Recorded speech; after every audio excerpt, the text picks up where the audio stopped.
Fala galera, meu nome é Thales.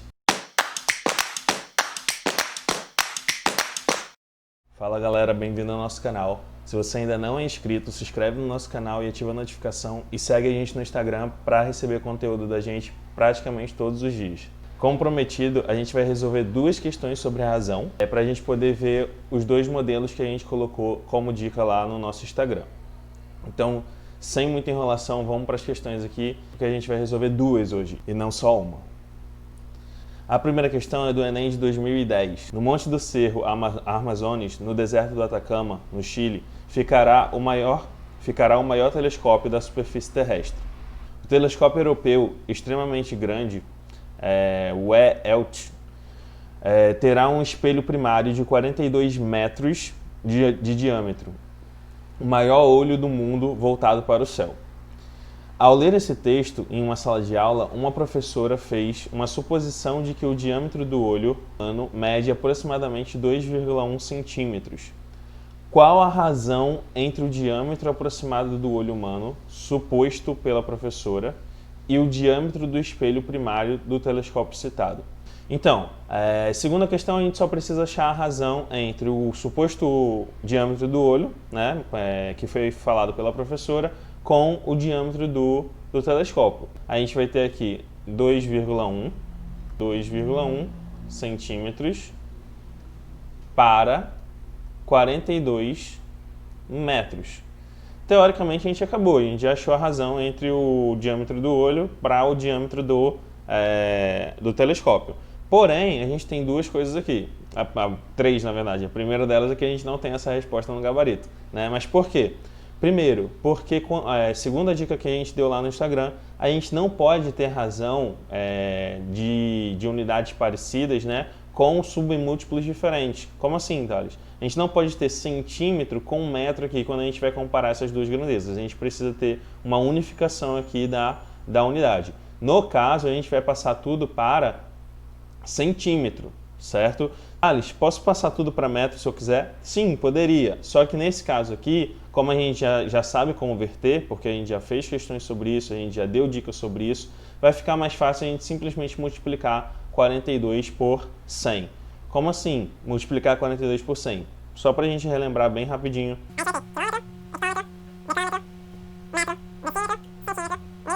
Ó, de metro para decímetro eu multiplico por 10, de decímetro para centímetro eu multiplico por 10, então eu posso multiplicar esse 42 aqui por 100 e a gente vai achar 2,1 centímetros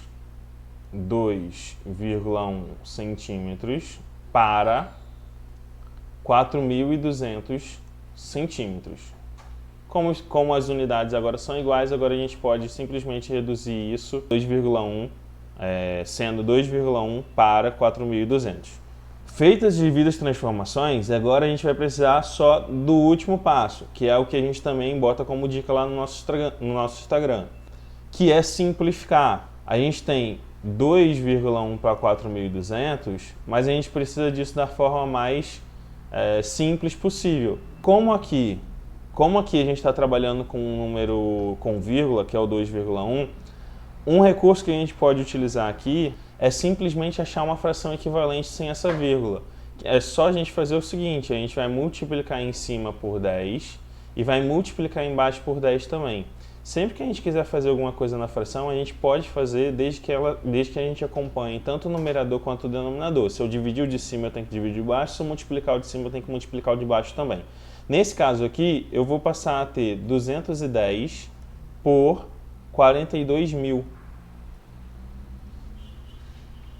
Você pode pensar que você está aumentando muito os números e vai ficar mais complicado, mas é o contrário. Nesse caso aqui, eu posso agora simplificar por 10 em cima e por 10 embaixo, que é dividir em cima e embaixo por 10, e dividir tanto em cima quanto embaixo por 21. Nesse caso aqui, eu vou fazer isso de primeira, por quê? Porque eu sei que todas as alternativas elas têm me dado o 1 como primeiro aqui, né? Então, se aqui está 1, muito provavelmente 4.200, se eu estou fazendo certo, ele vai ser divisível por 21. E realmente vai. Se você dividir 4.200 por 21, você vai achar 200. Ou seja, a resposta aqui, depois de eu dividir em cima e embaixo por 21, vai ser igual a 1 para, ó, 1 para 200. E como a gente viu na nossa dica, a gente pode expressar uma razão também dessa forma que está no gabarito, que é 1 para 200. Ou seja, letra C. Tá? A segunda questão, ela chega a ser até um pouco mais fácil. Eu coloquei a primeira para a gente ver a questão das unidades, mas a segunda questão, que é uma questão do Enem de 2013, vai dizer que, ó, em um certo teatro, as poltronas são divididas em setores. A figura apresenta a vista do setor 3 desse teatro, no qual as cadeiras escuras estão reservadas e as claras não foram vendidas. A razão que representa a quantidade de cadeiras reservadas do setor 3 em relação ao total de cadeiras desse mesmo setor. A gente tem que lembrar que quando a gente fala de razão tem uma ordem. Então, em cima vai estar as cadeiras reservadas e embaixo vão estar as cadeiras totais, não as cadeiras não reservadas, porque ele pede a razão entre as cadeiras reservadas e as cadeiras totais.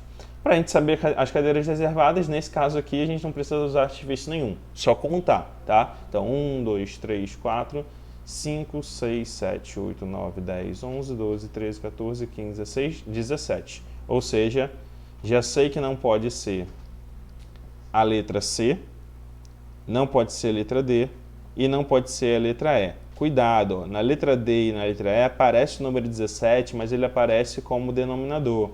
E a razão entre as cadeiras reservadas e o total não pode ser invertida. Agora, para eu calcular o número de cadeiras totais aqui, para você não perder tempo no Enem, você vai lembrar que, ó, como elas estão aqui distribuídas de forma uniforme, a gente vai ver quantas fileiras a gente tem, quantas colunas a gente tem, porque aí a gente só faz a multiplicação. Se a gente somar isso daqui, somar isso daqui, somar isso daqui, é a mesma coisa que multiplicar pelo número de linhas. Então, 1, 2, 3, 4, 5, 6, 7. Então, a gente tem 7 fileiras aqui. Quantas colunas? 1, 2, 3, 4, 5, 6, 7, 8, 9, 10 colunas. Se eu contar 7 vezes essas 10 colunas, eu vou ter 70 cadeiras no total. Então, resposta 17 para 70, que poderia estar como 17 para 70, como estava na questão anterior. Então, galera, as questões desse vídeo foram essa, tá? Se você teve alguma dúvida, pode escrever aqui nos comentários ou ir lá no nosso Instagram. Não esquece de seguir a gente no Instagram, lá a gente posta praticamente todos os dias alguma dica para você sobre algum assunto de matemática e física. Se inscreve aqui no canal e até a próxima!